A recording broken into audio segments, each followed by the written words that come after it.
I will tell you everything about the character evolutions in Blue Lock. Like how Igarashi could stop a genius like Rin, or how Kaiser evolved by using his trauma, and how evolutions really work so you could apply it for yourself even. I'm gonna walk through all these evolutions one by one to help you fully understand what's happening and how these characters keep evolving to go higher and higher.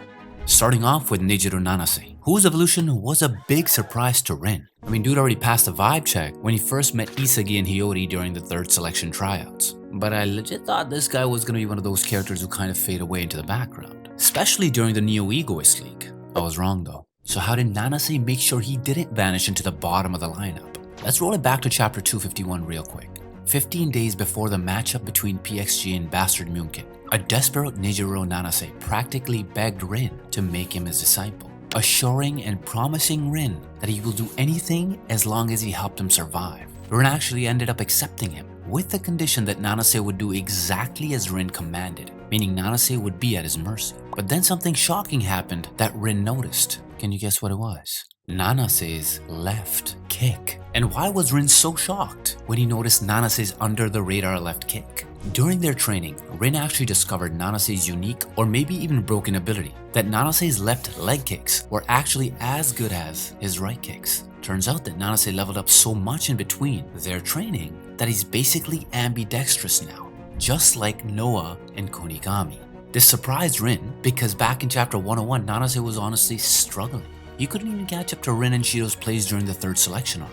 All he was able to do was visualize Isagi's moves on the field and see that Isagi was trying to support Rin and Shido during the match. Visualizing them was the only thing Nanase was capable of doing at the time to keep up with those geniuses. With this newly discovered power though, Nanase promised to himself that he'll become a linchpin from every direction, willing to be crushed as many times as it takes, as long as it helps Rin score his goals. And now that I think about it, it actually makes sense that someone like Nanase, who was stuck for so long, was forced to try out new positions out of necessity in order to evolve. Everyone in Blue Lock wants to be the top striker, but Nanase realized he was going to end up getting eliminated if he didn't find a way to coexist with geniuses like Rin and Shido. So I think that was his only W move, to adapt and become a post player who supports the geniuses. Now keep in mind, Rin found out about this unique ability only after a super short time of training together. So what else will they find as they continue training together? Speaking of training, that's also how Gurimu, Igarashi, the dude who just didn't want to take over their family temple, managed to draw out 2 fouls from Rin and Toshi. Back in chapter 208, Igarashi had been putting in the work behind the scenes, training with Raichi to perfect his sneaky little trick of drawing fouls. Igarashi revealed how he's mastered a technique that will make an opponent get a foul almost 100% of the time. This technique, which he eventually called Genius Killer Militia, makes it so that whenever Gurimu gets hit, he exaggerates his fall with his Oscar-winning acting skills, causing the ref to call a foul on the opponent. Even just a light bump sends him tumbling on the field. But that shouldn't work against a genius like Rin and Toshi, right? Under normal circumstances, yes, but Noah did a breakdown of Rin's play and created a plan to slow him down. Noah told Igaguri during the match that Rin has started relying on his own senses, and because of that, he will keep charging in recklessly without thinking. Noah then tasked Igaguri to turn that reckless charge back onto Rin, using his militia to make Rin get a foul. Now, I don't know if you noticed, but Igaguri actually refined this skill even further, with just one simple piece of advice from Isagi. In chapter 241, Igaguri approached Isagi and asked for his help on how he can survive the Neo Egoist League. After Isagi gave him the motivation to focus on whatever achievable goal is right in front of him, Igaguri told Isagi that he now understood what he should do. I mean, sure, he didn't exactly say it out loud at the time, but I think that pep talk Isagi helped him find a particular person to focus on as he was developing his militia technique, which was Rin. Next up is Kenyu Yukimiya, who basically changed his future with one badass shot. To understand Yukimiya's evolution, we need to break down his final goal in Manshine City versus Bastard Munkin match, the Sword Screw. Yukimiya actually got this idea from Chris's unpredictable knuckleball earlier in the match. The Sword Screw is a gyro shot with a falling backspin, but Yukimiya boosted the diagonal spin to make the ball suddenly fall faster as it approaches the goal. A smart move, because Reo attempted to read the ball's trajectory and intercept it, but the ball's spin went even beyond his calculations. The ball hit the ground like a sword being driven down, then bounced back up right into the goal, and both Reo and the goalkeeper were not able to block it in time. This goal was so impressive and so clutch that it shot Yukimiya up immediately to number 9 in the rankings, with a matching salary offer of 29 million yen. It even helped him secure an eyewear commercial with Chris Prince, a proposal to join an international soccer club, and an offer to cover all medical expenses to treat his eyes. But the thing is, none of this would have been possible without Yukimiya's drive to devour Isagi during the match. Back in chapter 172, Yukimiya admitted to himself that he was jealous of all the attention that Isagi was getting. He was beating himself up about how Isagi was the one going down the path that he wanted in his soccer career. So in chapter 195, in the middle of the match, Yukimiya found an opportunity and stole the ball from Isagi. He then blazed through 6 defenders and finally got his chance to score a goal with a gyro shot, only to end up being blocked by Chris Prince. And then of course him and Isagi got into an argument over this, but Yukimiya insisted on playing his own way, determined not to let Isagi hog the spotlight. In the final minutes of the match, however, Yukimiya saw the gap between him and Isagi widen, as Isagi once again outmaneuvered him. Yukimiya started to lose hope, and he became afraid that his dreams would end right then and there. What Yukimiya didn't see coming though is that Isagi had already considered his protagonist's feeling at that point, and was already making a play to line Yukimiya up for the final shot. Then with a calculated pass that shook everyone, especially Kaiser, Isagi suddenly kicked the ball towards Yukimiya, allowing him to perform the sword screw shot and score the winning goal of the match. Next up is one high-key defender on Blue Lock, Oliver Aiku. I know he's not technically from Blue Lock, I get it, but the Japanese U20 team were invited to train with the OG Blue Lock players during the Neo Egoist League, so that makes him part of Blue Lock now, doesn't it? Okay, whatever, don't at me. Now, back to Oliver Aiku. Even before the Neo Egoist League, Aiku was already ahead of the game, literally. Dude had this natural ability to see the whole field with his crazy spatial awareness. He didn't have a fancy name for it back then, but it was obviously the foundation of what Isagi now calls metavision. Basically, Aiku was making defensive plays and reading the game in ways that most players have a hard time doing, much less imagining. But when did Aiku become aware of his metavision capabilities? In chapter 133, Yukimiya tried to pull off a slick goal with his street soccer dribbling, but Aiku shut it down. How? Because Aiku could suddenly feel where the most dangerous spot in the goal box was. And he was not just seeing what was in front of him, he managed to predict where the danger was going to come from. Even Yukimiya caught on and realized Aiku had hit the flow state, which was one of the main things Ego wanted them to trigger during the match. But here's the kicker. Aiku had never actually felt the flow state before. Back in his early days, Oliver had dreams of becoming a striker. But that dream died because of the teamwork is everything mindset that his soccer coaches drilled into him and his teammates. But the intensity of Blue Lock's plays unleashed his hidden potential he never knew he had lying dormant. Aiku evolved and unknowingly unlocked his own version of metavision. The real question is, has Aiku continued to evolve since? Fast forward to chapter 218. During the Neo Egoist League, Aiku listened in on Niko and Isagi talking about this whole metavision thing. And Aiku's not the type to let new intel just slide. So Oliver Aiku decided to put it into action during the match, and he completely caught Isagi off guard. Isagi was all set to score, but Aiku read his play and popped out of nowhere to block him. Isagi was left with no choice but to pass to Yukimiya instead. Speaking of metavision, here's another player capable of using this OP ability, Niko. Now, most of you would remember how Isagi made him cry after his loss during the Team Z versus Team Y match, but that Niko is long gone now.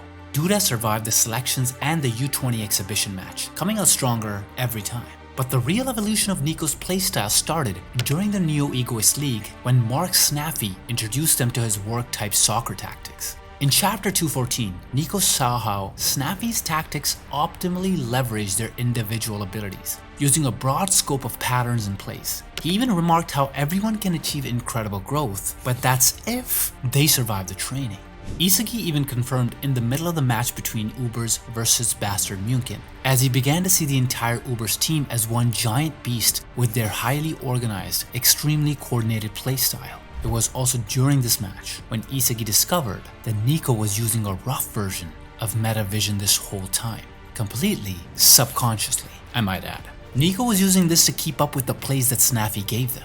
It became more obvious to Isagi when Niko suddenly came out of nowhere and snatched the ball from under his nose. Naturally, Isagi straight up asked Niko if he was using metavision. Niko replied that he wasn't really trying to use any special technique, that he was just keeping Isagi's movements and the ball in his field of vision, following Isagi around with his eyes and then charging in when he spotted a dangerous opening.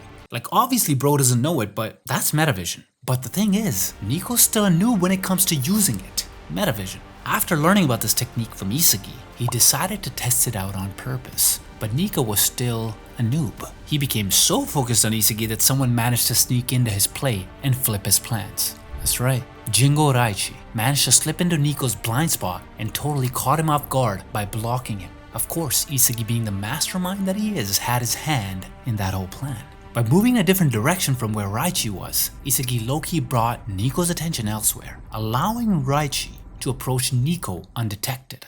Next is Hiori, one of the only players who caught on to Isagi's big brain plays. Now, I don't know if you've noticed, but Hiori has a quicker brain than almost everyone else. To understand what I mean, here are a few moments that highlight Hiori's big brain energy. While training for their next match, Isagi revealed that the secret behind his discovery of metavision was Hiori's advice of thinking reflexively. Number 2. During the match against Ubers, Hiori noticed something that almost no one else catches, aside from Isagi. It was Barou, lurking on the sidelines, waiting for Lorenzo's pass while everyone's attention was focused on Lorenzo. 3. In the same match, Hiori spots Yukimiya's mistake with the way he passed the ball to Isagi, which led to Snappy swooping in and stealing it. Now, did you notice a pattern? Hiori was seeing these plays unfold before almost everyone else could even notice them. He even unlocked Isagi's potential with one simple piece of advice. Now, what energy is that? Big brain. But the real question is, what is Hiori's actual evolution like?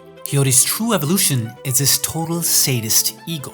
Dude straight up declared that he wants his kind of soccer to produce the world's best striker, someone who can sense the world's best passes. Hiori even told Isagi that if he couldn't figure out his passes, he's dropping Isagi's ass. This realization did not come easily for Hiori though. At some point in the match, against the Ubers, Hiori became aware that he held the key to Isagi's awakening. And after understanding that Isagi's expectations were not the same as what his parents forced on him, everything clicked into place for Hiori, and he was finally able to tap into his own ego. He was not just playing to meet other people's standards anymore, he was now playing to create his own path. This culminated into a brilliant no-look pass that gave Bastard Munkin their third win in the Neo-Egoist League. But the evolution didn't stop there.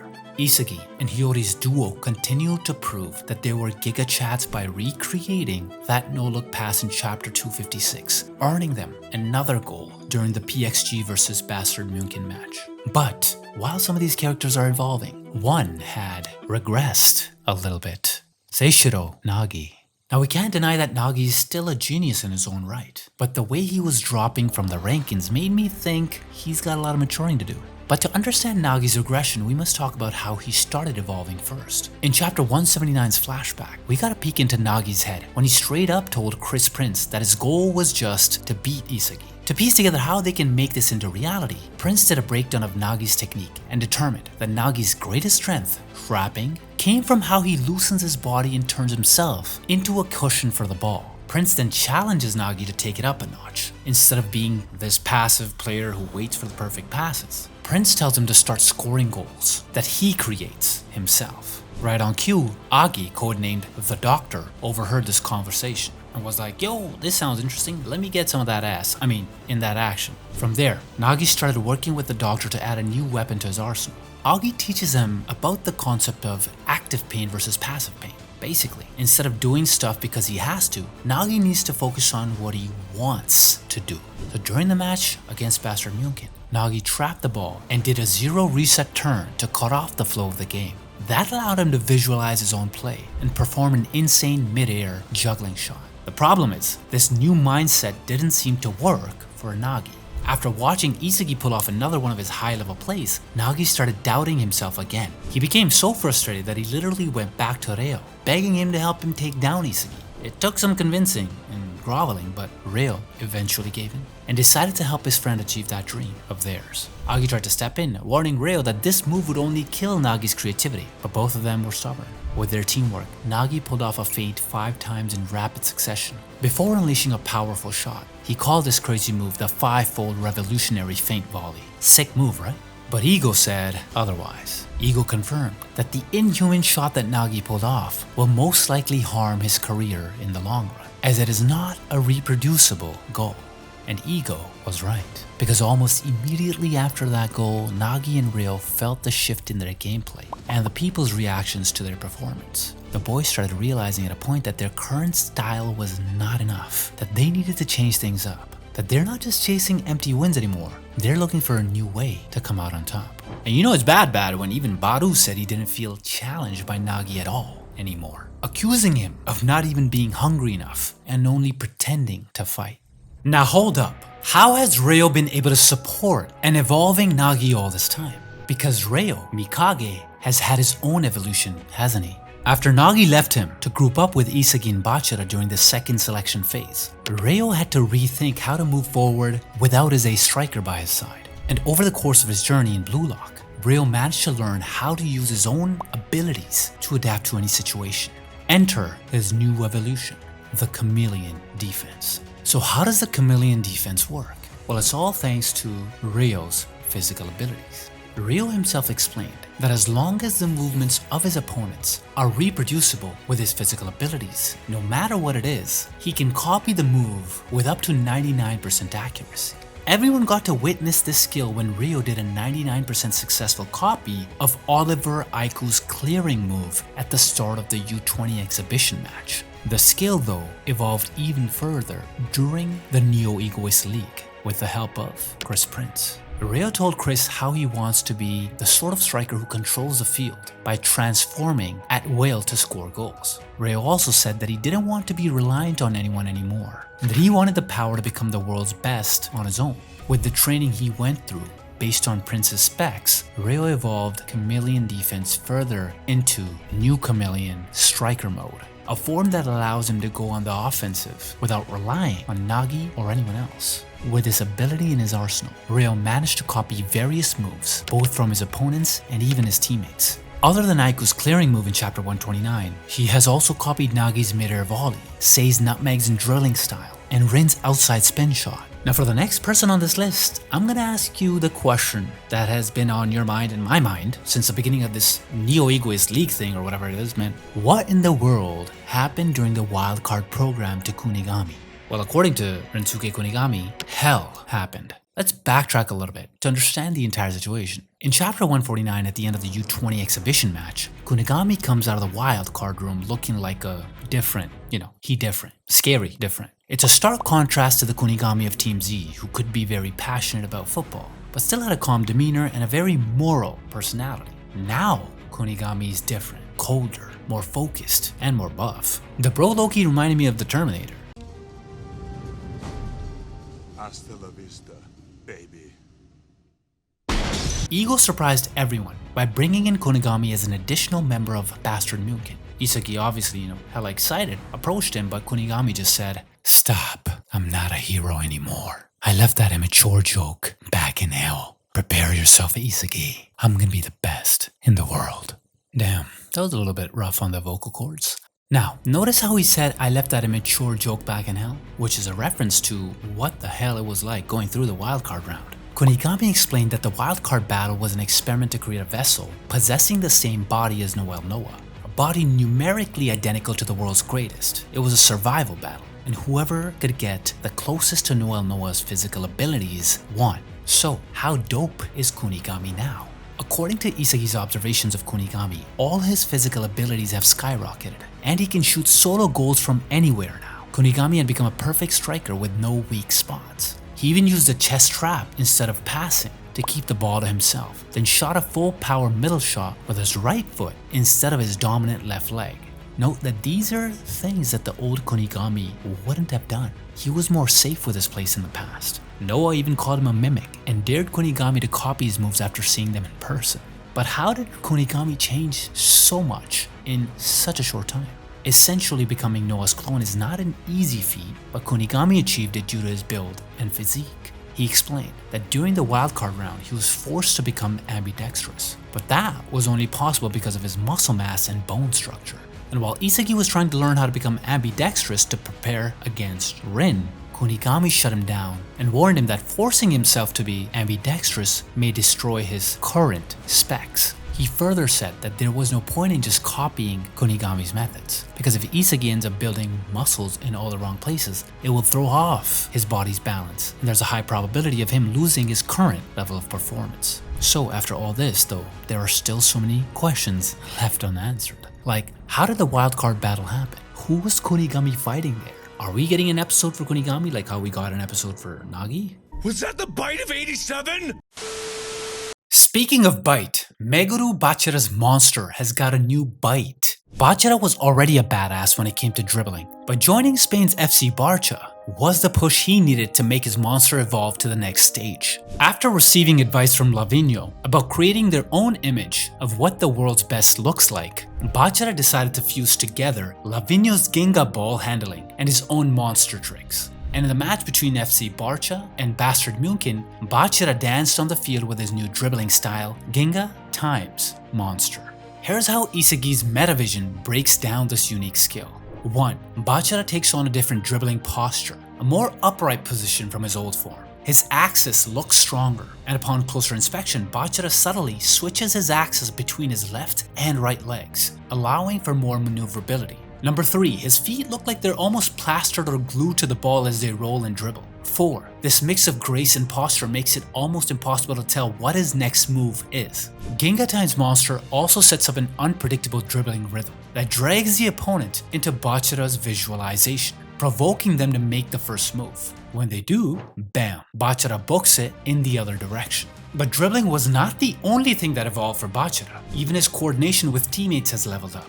Bachira and the FC Barça team learned the tiki-taka style, a Spanish way of playing soccer using short passes and continuous movement. This high-level play helped Aita Otoya coordinate with Bachira's unpredictable dribbling, triggering a freestyle chemical reaction between them and resulting in a B-shot that drew first blood in the match. Isagi also realized that Bachira was now making more mature choices, like waiting on his opponent, compared to the way he played before, which was a screw it, I do what I want type of gameplay. This new mindset blew the scope off his dribbling wide open, but let's not forget that Bachira's evolution wouldn't be possible without Lavigno's artistic flair.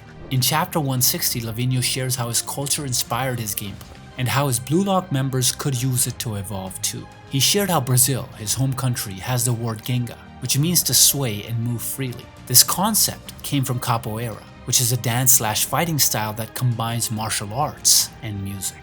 Now, if you've played Tekken, then you should be familiar. It's the fighting style that Eddie Gordo and Christy Montero use in the game. Up next is Yoma Chigiri, with his new high-speed playstyle that makes him a beast in the field. I'm talking about his new playstyle, called the 44-degree Red Panther Sniper. Damn, sounds like he's in the army or something. So how does this new evolved playstyle enhance Chigiri's presence in the field? To understand fully, you first need to recall what kind of ideal soccer player Chigiri wants to be. Back in chapter 175, Chigiri made it clear to Chris Prince that he wants to become a striker who doesn't pass. Someone who has enough power in his legs to break past the defense and score their own goals. Prince's big brain got to work and was able to lay out the perfect play for Chigiri. Apparently the secret sauce that Chigiri had been missing all along was a golden zone. The golden zone, which is what the famous soccer superstar Alessandro Del Piero had, is a special area where a player's odds of scoring will skyrocket. It's like a garden where the player can mass produce goals. This sounds familiar, right? With Barou and Zantetsu,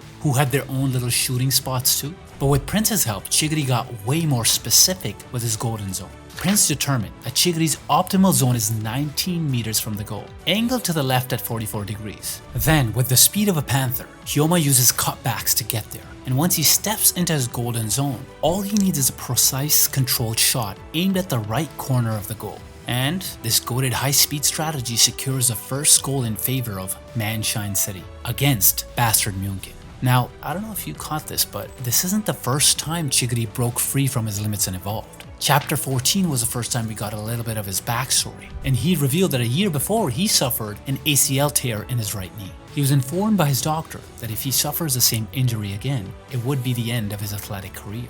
And because of that, even though his injury was fully healed, Chigiri's performance on the field was never the same since. But in Chapter 20, after seeing Isagi basically fight to death to save Team Z from the eliminations, Chigiri got all fired up and broke through the fears that were holding him back. Chigiri got his right leg back, and with the help of Isagi sprinted the game into a draw, saving Team Z from getting eliminated in the first selection.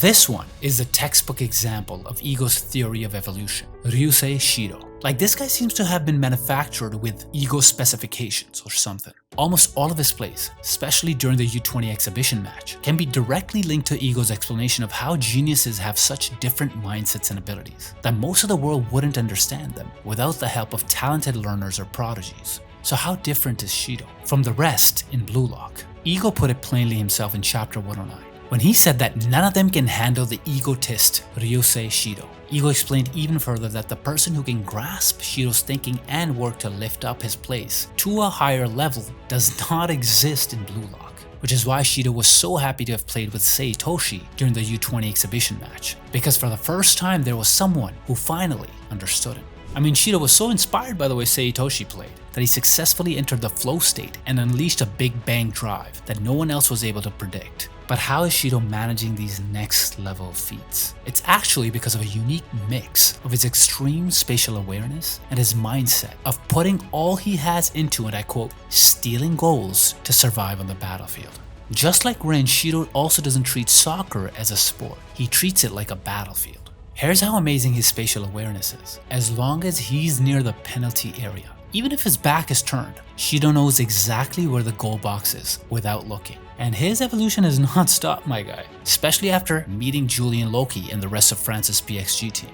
And you know who the heart of Shido's evolution during the PXG versus Bastard Munchen matches? It's Charles Chevalier, PXG's playmaker who loves to play contrarian on the field. In a way that I honestly don't still quite understand yet, but Charles's decisions on the field complement Shido's playstyle perfectly. According to Isagi, Charles and Shido's improvised passes remind him a lot of his and Hiori's no-look passes. Isagi also noted how both the selfishness and egos of these two players, Charles' contrarian pass to the unthinkable and Shido's pursuit of pleasure, collided and resulted in a goal thanks to their shared visualization of the ultimate play. Speaking of the ultimate play, I didn't think Shohei Barou's ultimate play of becoming the villain would work so well for him. If you remember in Chapter 66 and 67, Barou had to evolve into his villain arc after being outshined by Nagi and Isagi, and feeling despair about losing the role of king during the second selection phase. Then, during the U20 exhibition match, Barou further evolved his villainous playstyle by observing the field and clocking how Rin Itoshi responded to Isagi's evolution. Then he waited in the darkness of Isagi's shadow until he found the opportunity to strike, barreling his way into a goal. He called his technique Isagi hunting, which I just realized is a funny play on words for rabbit hunting, since the Japanese word for rabbit is usagi. So usagi, Isagi, genius. And then this playstyle became even deadlier, thanks to another ultimate weapon that Snaffy developed for Barou, the Predator Eye. How does it work? Here's a quick breakdown. Snaffy told Barou that even though his 28-meter curve shot is already exquisite, he's not going to score easily if top-level goalkeepers see his shot, timing, and motion. So Snaffy taught Barou how to haggle with a goalkeeper as a goal hunter. He told him, don't shoot when you want to shoot. Aim for a break in the enemy's awareness and then shoot, because you're a predator, so you must always be watching for your prey's mind to waver.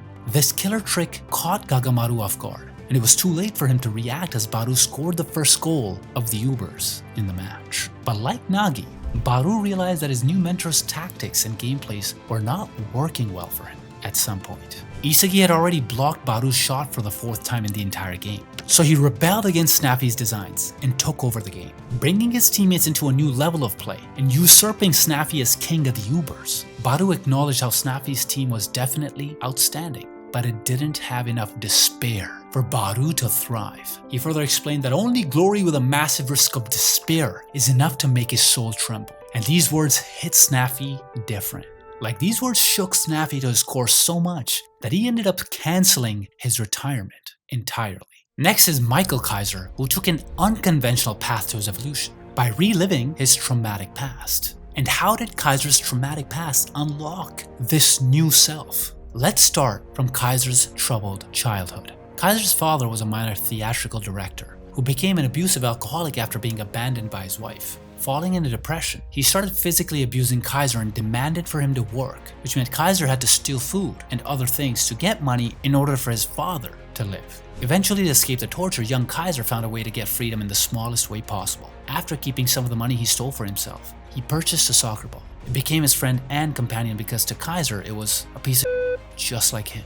When he became a little older, he was framed for robbery and arrested. The police found a safe with cash in his room, along with his prized possession, the soccer ball. His father thought he was hiding more money in the ball and attempted to break it open with broken glass. That's when Kaiser lost it, kicking his father's teeth in and beating up the 7 police officers that arrested him. Later in the precinct, Ray Dark from PIFA offered him a chance to play soccer in exchange for getting out. And ever since then, Michael Kaiser became a monster who took great pleasure in eroding people's hearts and dreams with his plays. This is important because Kaiser had to become a piece of again to unlock his original ego and unleash a powerful new attack. When Isagi humbled Kaiser for the second time, Kaiser's rage overtook him, and he ended up peeling away everything about his current self. The feeling of becoming human, the glory he received over the years, his status, his pride, all thrown away, discarded as worthless, and he went back to zero, to his former piece of with his piece of ball and his piece of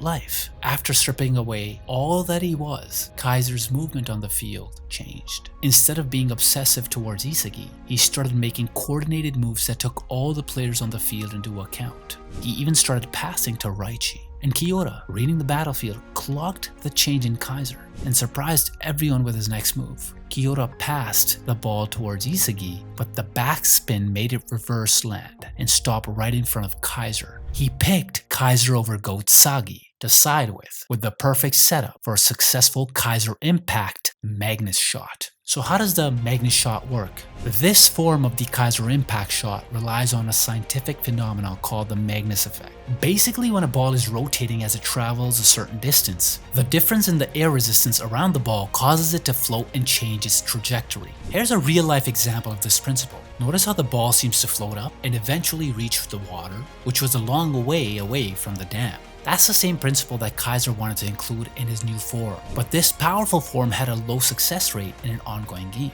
Since the ball would be moving the whole time, Kaiser needed the right conditions and the right ball position to line up perfectly in order to execute the move, which is why his first attempt at shooting it failed, and why with Kiyoda's help, the second one succeeded. This also revealed a sad truth for Kaiser's former lackey, Ness, that he isn't capable enough to keep up with Kaiser anymore, and was just holding Kaiser back from climbing even higher. Immediately, without a second thought, Kaiser made a cutthroat decision. He cut off Ness from himself and told Ness to go find a new king. Now, how did Kaiser's high-octane goal affect Rin Itoshi? After Kaiser scored a goal with the Kaiser Impact Magnus shot, Rin Itoshi got inside his own head and struggled to come up with a new plan. And he realized that the only thing he could do in the moment was to try and tap into his flow again, the state he unlocked during the U20 match. And it worked. Rin eventually learned how to control his flow on command, but it wasn't Kaiser's goal that pushed him to that point. It was watching Isagi steal the spotlight.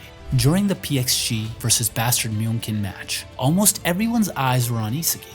That gave Rin the perfect chance to read the field and predict everyone's moves. But here's where things get real dark. In chapter 271, we find out that Rin's ego isn't just about winning, it's about risking your life destruction. Rin isn't just trying to beat his opponents, he's literally ready to put his life on the line to destroy anyone standing in his way.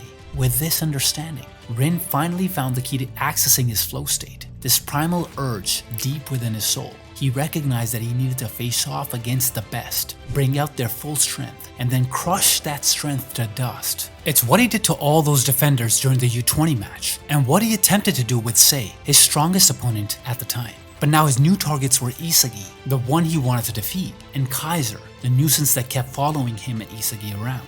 I mean, Rin's internal monologue in chapter 272 was just insane. He said, "All the conditions are met. Now all that's left is to set my life on fire and find the courage to die on this field." By the way, where did this unique mindset come from? So, Rin, believe it or not, already had this mentality. He was born with it. It was in chapter 271 when we got a sneak peek of how Rin viewed the world as a little kid. We saw him topple a Jenga tower unprovoked. jump into a flock of pigeons from the playgrounds climbing bars, and was fascinated watching a video of a cheetah catching a young gazelle. By normal society standards, Rin would be classified as a problem child, like Jake Paul.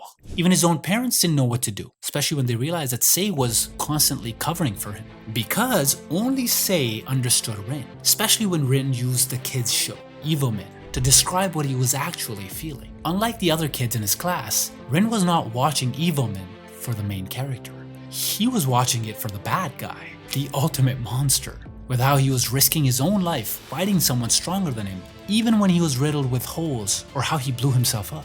That's where Rin's ego was born out of. The willingness to fight someone amazing and destroy them, even if it meant destroying himself in the process or dying. The only thing Rin hadn't seen coming was Isagi also putting his life on the line, and that Isagi was also cut from the Evil Men cloth. Which brings us to Yoichi Isagi. This mother trucker seems to evolve every goddamn time. Like, he on the field, evolve. He on the field, evolve. Like, he keeps surpassing everyone. From Niko to Nagi and Ryo to Barou, Rin, and even Sei and Kaiser, who are already international players, who have proven themselves to the world, by the way. It actually sucks that we can't classify him as a genius since he doesn't fit the specifics of Ego's theory of evolution. Isagi was the first one in Blue Lock to evolve and understand metavision, even if he didn't know it at the time. In chapter 182, he realized when he remembered that he had already tapped into this power multiple times. 1. His first goal in Blue Lock. 2. Every time he smelled a goal. And 3. The time when only he was able to detect the distortion between Rin and Sei. All these happened because his eyes and brain were working on overdrive more than anyone else on the field. But how did Isagi finally discover metavision? In chapter 181, Isagi discovered that Kaiser doesn't even look at the ball when he dribbles, but turns his head around to take in a full picture of the field. Rather than focusing on the ball, he's expanding his field of view to take in information, more information than the others. Isagi understood right then that Kaiser had been using peripheral vision almost constantly to give himself an endless stream of information. For the whole 90-minute duration of the game, Kaiser looked like he was viewing the field from a higher dimension. There, Isagi coined the term metavision. And for him, it was a mix of spatial awareness, power of insight, and soccer IQ. And it felt like a second mind was seeing everything from high above the field. Isagi even confirmed that metavision isn't something everyone can use, and that only a handful of people understood what he does in every game. Not even Raichi, Kurona, and Yukimiya saw that everything was intentional. How it looked to them was Isagi just happened to be in the right spot at the right time.